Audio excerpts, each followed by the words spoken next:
미국 워싱턴을 방문한 김영철 북한 노동당 부위원장이 우리 시간으로 약 2시간 뒤 내일 오전 1시에 마이크 폼페이오 미 국무장관과 만나 2차 북미 정상회담 의제와 일정 등을 최종 조율할 것으로 보입니다. 이후 트럼프 대통령과의 면담 여부도 주목되고 있는데요. 네, 워싱턴 현지 연결하겠습니다. 윤석희 특파원. 네, 워싱턴입니다. 네, 김영철 부위원장 오늘 워싱턴에서 바쁜 일정을 소화하게 될 텐데 먼저 고위급 회담을 준비하겠죠? 네, 그렇습니다. 이곳 현지 시간으로 어제 늦은 오후 워싱턴 DC에 도착한 김영철 부위원장은 오늘부터 공식적인 협상 일정에 돌입할 것으로 보입니다. 현재 김 위원장은 제 뒤로 보이는 듀퐁서클 호텔에 머물고 있는데요. 어제 늦은 오후 투숙한 이후 현재까지 별다른 움직임은 포착되지 않고 있습니다. 국무부 등 미 정부는 김영철 부위원장의 공식 일정은 물론 방미 사실조차 공식 확인하지 않고 있는데요. 김 위원장은 이곳에서 마이크 폼페이오 국무장관과 오늘 오전부터 고위급 회담을 진행할 것으로 보입니다. 국무부도 잠시 전 오전 11시부터 마이크 폼페이오 국무장관이 김영철 부위원장을 만날 것이라고 짧게 밝혔습니다.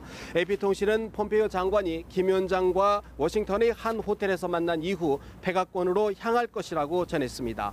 고위급 회담에서는 2차 북미 정상회담의 시기와 장소 등을 매듭 지을 것이라는 관측이 지배적입니다.